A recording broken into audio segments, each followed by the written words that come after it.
prodigal son. Hi, I'm Rae Willams. Jamaicans marking time for the return of a musical icon as he nears the end of a 10-year prison term in the United States. Buju Banton perhaps not expected to again run the place, but no doubting the hold the DJ has over the hearts of dancehall and reggae fans. The year is 1998. Mark Mary remembers his origins. I used to milk cow back there, sir. With a man named Mr. White, that's how I earned the first bicycle I ever owned. It was my first transportation. I used to carry milk every morning at 6 o'clock to my name Alvaranga. Look up, with a trot earth, you know. Not nothing too great, not nothing too bad. Jump up on sound system in my time, sound around the country.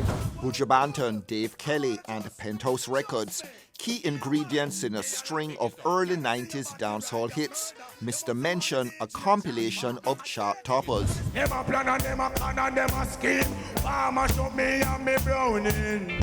Dave Kelly find the talent that he was looking for when he find Buju Banton. So as I think in Midwanta, a Shabba Rankin sound a type of kind of artist, and then him found Buju. And that's it, the rest is history. Because Browning, Blackning, every song come after that is between Buju and Dave Kelly. In the first years of the decade, Moses Davis and Rodney Price about to knock at the door, but Buju Banton firmly in the saddle. Every time you go in the studio, you always think of making an album. And I learned that from him too. You know, because every time Buju record is 10 or 15 songs. You understand? So when you're in the studio sometimes, you have to always think of making an album. Because you don't know, when you get a contract, you don't know what to call, you don't know when the world are ready for you. So you can have one song and go bam. See? Then you're going to need an album behind that. And I learned every time you're going on a stage, you're always supposed to perform like it's your last performance. And whether 10 or 10,000 people, the show always supposed to remain the same. You're busting that time when Ninja Man bust. When Ninja Man mash up the place, you're busting at that time when Ninja Man walk on stage and timber and the whole place mash up. You're busting that time when Shabba run across the stage and I say, X-rated. Big it up, big it up. The breakout Buju of Bogle and Love Me Browning, later to give way to Deportee and Murderer, and another album, Voice of Jamaica, along the way. Also along the way, Controversy. It's like boom, bye, bye. But Banton assertively regains the high ground with Till Shiloh in 1995. I'm a living while I'm living, to the Father I will pray. Only Him know how we get through every day. Trace about the roots and through the music. It's sweet. It's a journey, you know? It's sweet. Yeah, man. When Buju started doing the reggae now and the band start playing, the band start making rhythms and them start bringing musicians and all of these things. I know it's great because Jermaine is a wicked producer. Don't ramp with him. When you come to the man, they have to make the reggae music. Jermaine knows exactly where to go. He knows exactly what to do. So I know say this album was going to be great from before it released. Dancehall is an element we can never ever leave out of production while we're making an album, you know? Because that is from whence I come. I saw the world know me, you know? But the music must grow. The music must not be stifled. I don't believe in holding the music in a bag and just say, well, this alone, this alone, this alone. Yo, man want to grow, man. Man want the music to spread out like a green bay tree. He never turned his back on his dancehall roots, and he did not also challenge dancehall in a way to suggest that it was a negative influence on his life. He really just moved himself across the two trajectories because, again, in Jamaica, that can happen as an artist, and it provides you with opportunities that are more far-reaching. Till Shiloh, a groundbreaking work, but more to come from Rasta Buju. Inner Heights, 1997. Unchained Spirit, 2000. Too Bad, 2006. Rasta Got Soul, 2009. Before the Dawn, 2011. For which the DJ belatedly wins a reggae Grammy. And another hit track, Driver. Driver! It must be real, it must be coming from the streets. It must be something people can identify with. Unfortunately, the good grace and the grace of God has sent a good angel to whisper this one. And so, we keep driving, non-stop. But many seeing Till Shiloh as the pinnacle of Buju's career. Arguably the best album by a dancehall artist. And Untold Stories, Banton's Singles Summit.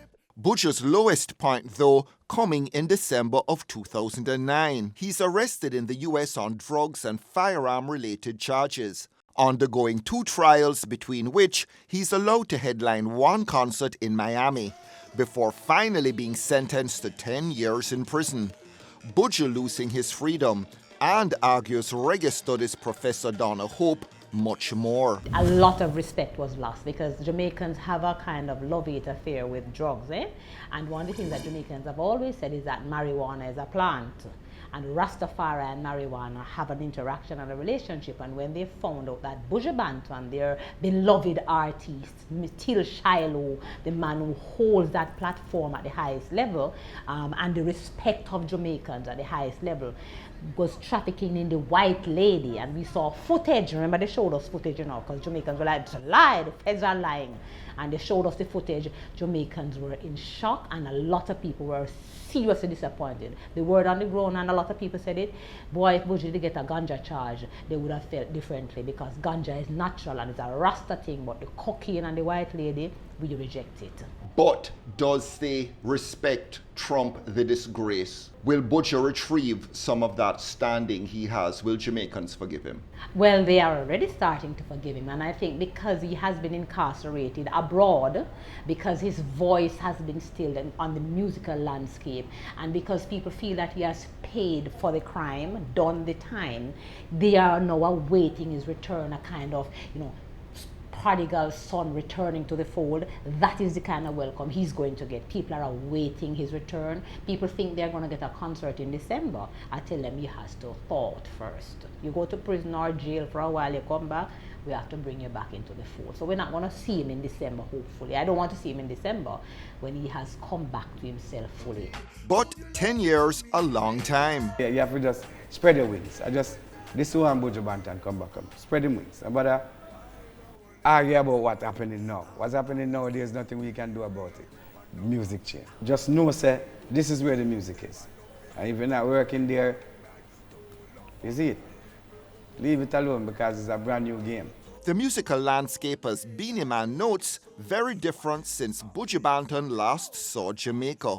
The terrain in dancehall has changed. I mean, what we have is a kind of post-dancehall environment. We're still calling it dancehall. A whole heap of new artists, the 4th generation, all these artists are big. Governor Massacre, Donna, Popcorn, Cartel is still holding his own a little bit outside, even though he's locked away. And then you have the reggae revival. A lot of big names, Chronics and these people are pushing out there. And Buju Banton will have to come and find his footing inside of all of that in a world that has changed. We have Instagram, Snapchat. These things are very big now.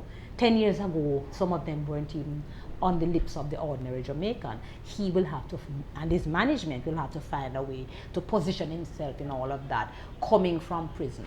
So the new music will have to reflect maturity and growth. Yes, and this is the expectation, that he will not come to challenge the current stars of dancehall in the way that they are delivering their music, but that he will come to add value and to expand the breadth and the depth of the delivery and the repertoire, because he has added more to himself. Having made a mistake and being able to come back to people who love you, who have forgiven you, and who are waiting to receive you with open arms. And so are many other Jamaicans. However, his former manager Donovan Germain telling ER recently, Buju Banton won't be hitting a stage in Jamaica until March next year.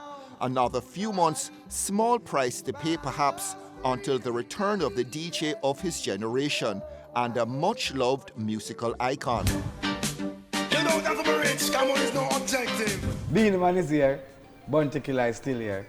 Who is gone? Buju Banton, Berry still there. Who not there? Buju Banton. So Buju Banton is missing. Said I had a close one yesterday. Jah put an angel over me. Be strong. Full of firm meditation. One day things must get better.